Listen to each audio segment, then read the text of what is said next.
Coming up on Some Bandits.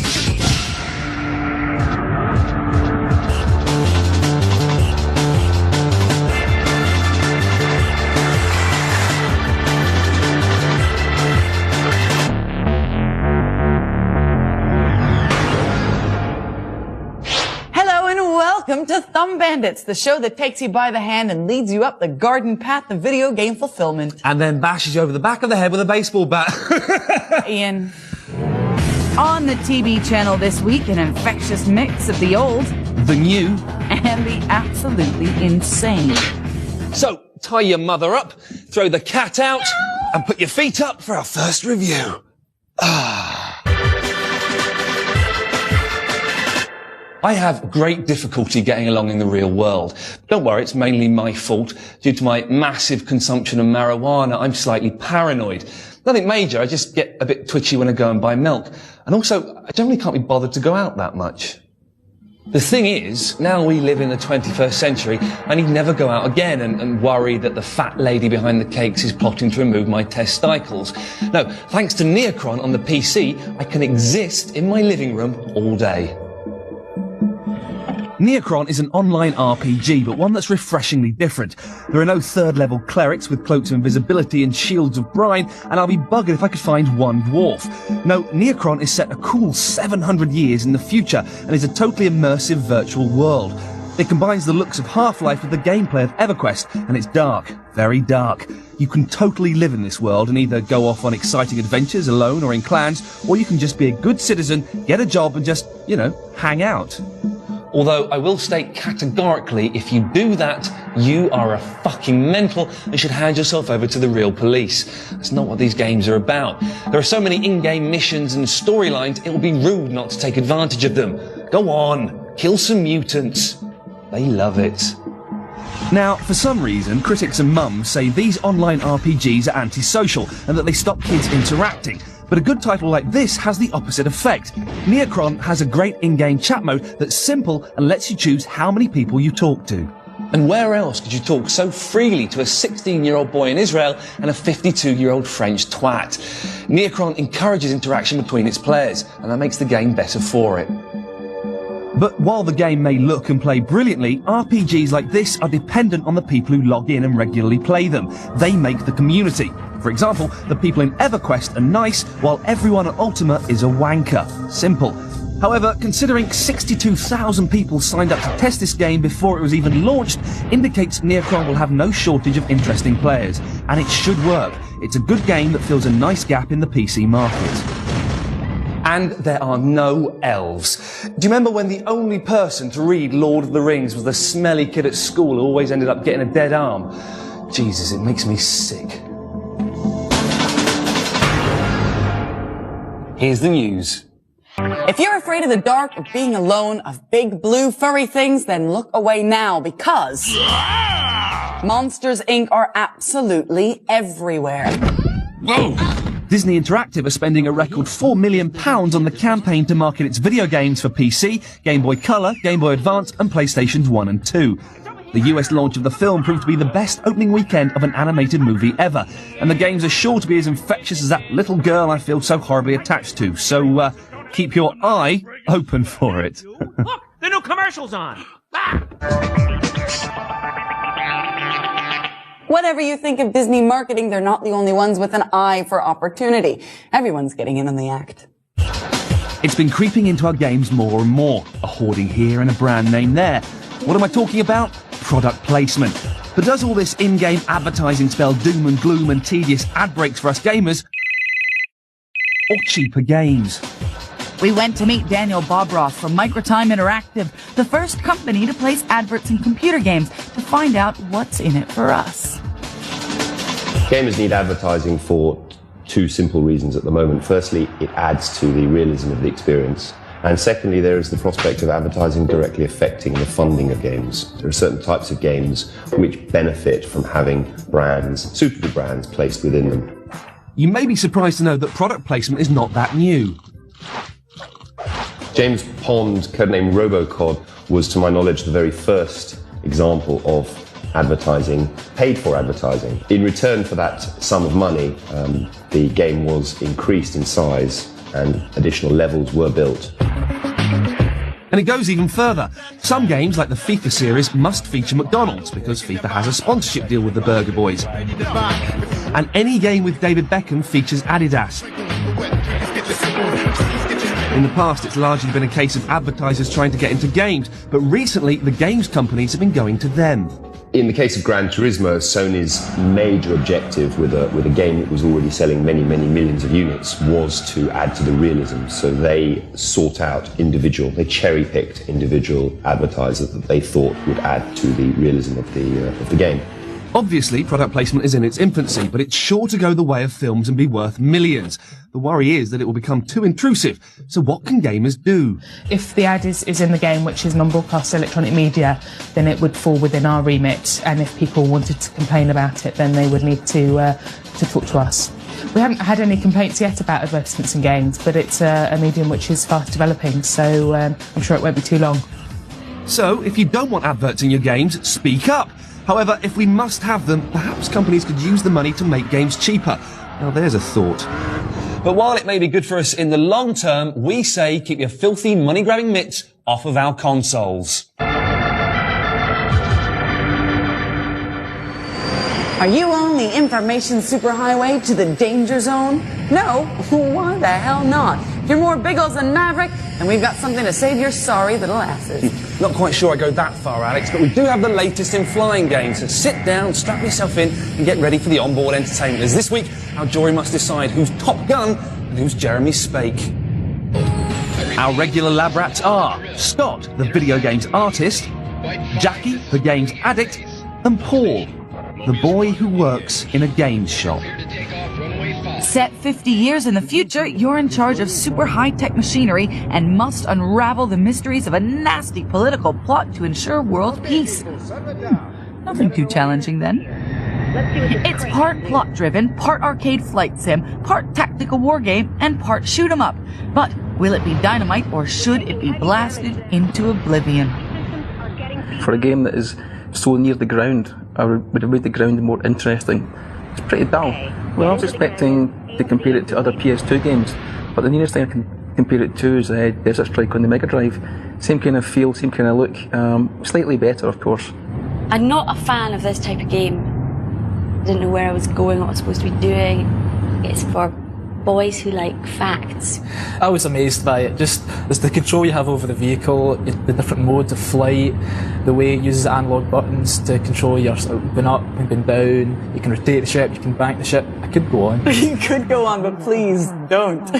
Dropship is out now. We need you. If you're a fan of the Ace Combat series, you'll know it's shown PC snobs that there can be some really good flying games on consoles. You'll also be delighted to hear that this title, Distant Thunder, forces the throttle into next-gen quality. Based on the fictional continent of Usea, a giant meteor has caused havoc. As major conflict looms, it's up to you to save humanity. Choose from 20 planes, including the Tornado, Mirage and F-14 Tomcat, and hold onto your stomachs for challenges including dive bomb attacks and intense dogfighting. But will it fly high without jewelry or crash and burn? At last we've got a PS2 game that looks just like a PC game.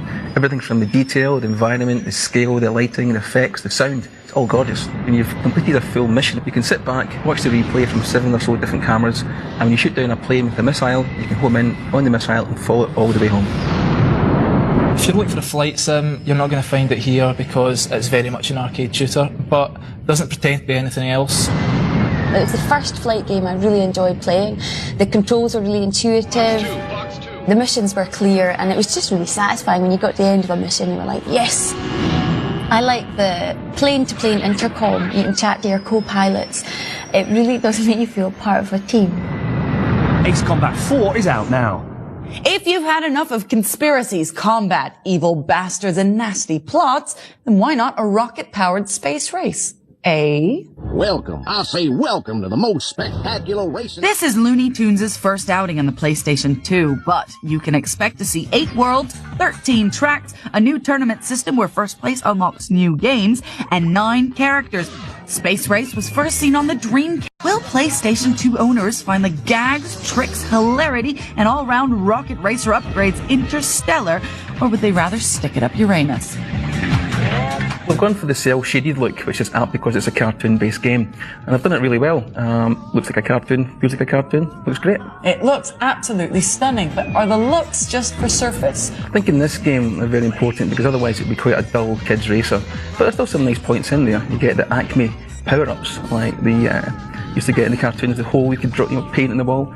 It's fun, it's pick up and play. You don't have to spend hours learning what to do and conquering missions. This is very much a kid's game, Is it? I have to say. Well, is it good value for money as a kid's game? It's good value for money if you think 40 quid's worth keeping kids shut up for half an hour, which it probably is. It's like Wipeout with Bugs Bunny. Hello, is this thing on? So the results are in, and this week's third place cancelled flight is Space Race because it's for babies. In second place, quite a comfortable flight, but there's no vegetarian option. It's Dropship because it's overly complicated. So this week's winner, it's an all-expenses return trip on Concorde piloted by Captain Biggles himself. It's Ace Combat because they like it best. Can I see your boarding pass, please, sir? Get off. Nintendo, for all of its monkey business, don't condone monkey love. So for you psychos out there who prefer to carnally communicate with our pre-prehensile ancestors, you guys are smoking too many bananas. Come out of your tree and play Super Monkey Ball, the game cube owners are dying to get their mitts on. It is pure, clean monkey fun. So there's this monkey, right? And he's in a ball, yeah? He's like a happy monkey. And you've got to get your cheerful chimp from A to B without chucking him into beautifully rendered oblivion. The 90 obstacle-ridden monkey mazes range from the piss-easy to the completely obtuse. The extremely sensitive analog stick controls the pitch of the course and not the sphere, which takes a little getting used to. And you're gonna need a hand as steady as a nun's to play with these balls. Some of the later levels are just plain impossible, with moving platforms, pinball bumpers, and infuriating slopes so steep you'll want to bend the controller to the breaking point to fight against them. But there's more, so much more. There are secret warps to skip levels and mini games more addictive than monkey nuts. Lock and lurch to the impressive monkey billiards, the totally trippy monkey golf, and the truly phenomenal monkey bowling. Twitch with up to 4 players on Monkey Race. Go mental with Monkey Fight and lose yourself to Monkey Target, the most wonderful party game to land with a clunk on planet Earth. Have I lost you? Here's a clue. Float your monkey on air currents and try to drop him on target. The pleasure is almost indescribable. Just ask my flatmates. They haven't stopped playing for 76 hours. For these ingenious gems, may I heartily recommend that you gather up your most competitive, most hairy-backed amigos for an all-nighter filled with loads of booze. Believe me, you will not tire of this one for Cro-Magnon ages. Sega's Super Monkey Ball is the perfect game for a launch lineup because it's just filled with stuff to do. Stuff to become unemployed for. Stuff that will make playing Super Monkey Ball more important than food. The people who dreamed up this shit were obviously nutcases, but luckily for us, they were nutcases who love games. And when it's all over, if it's ever all over, you get the added bonus of playing silly little mini-games through the credits. Go ape over Monkey Ball, cause I did. Expect it to swing onto the shelves when the GameCube is released. Ooh.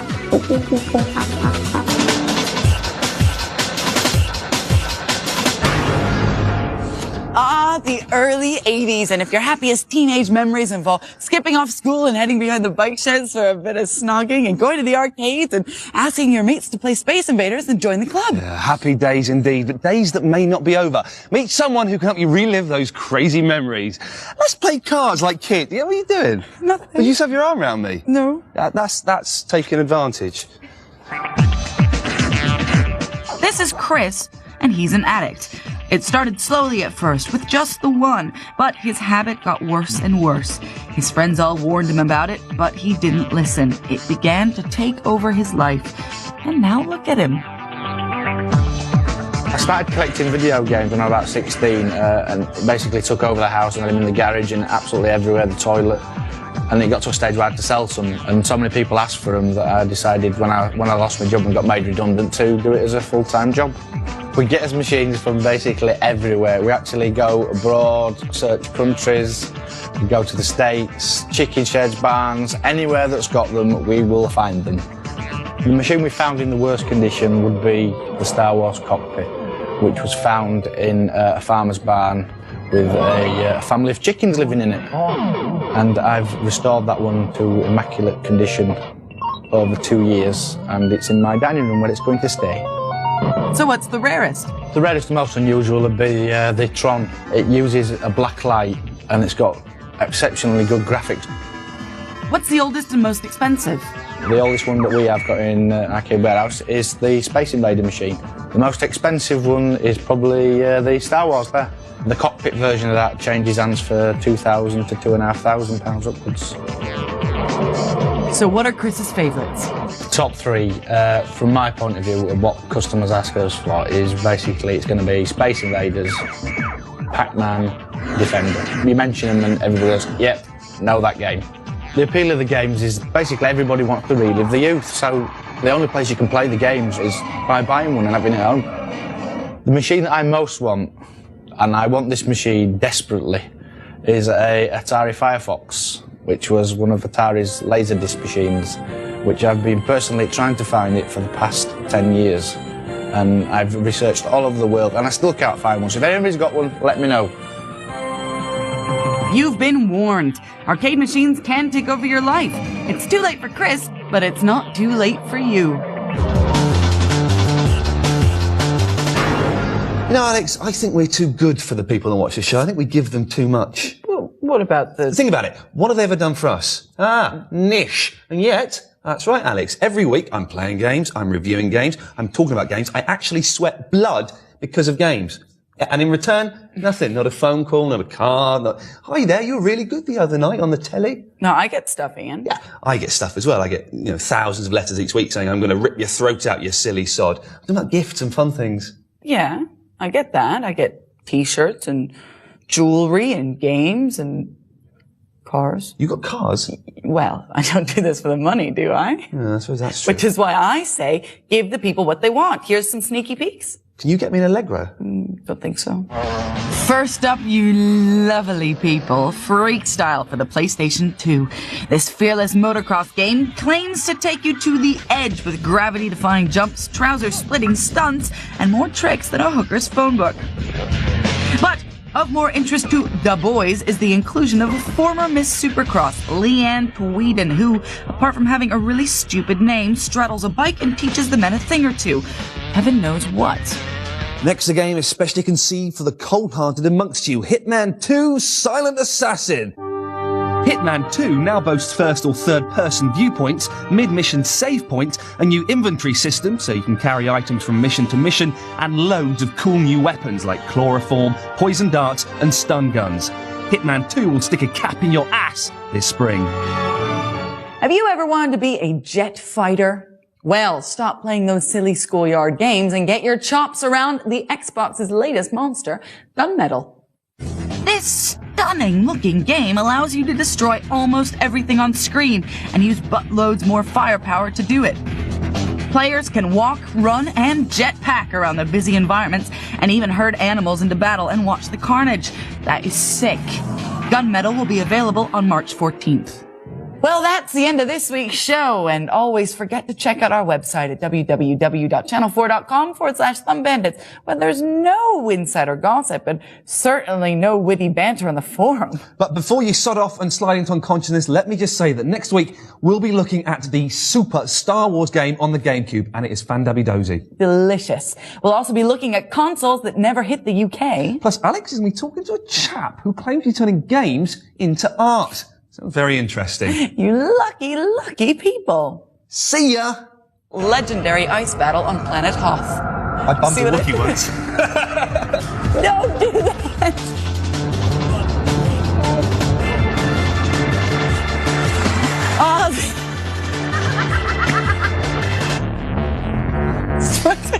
Stop it with the finger. Go on, kill some mutants.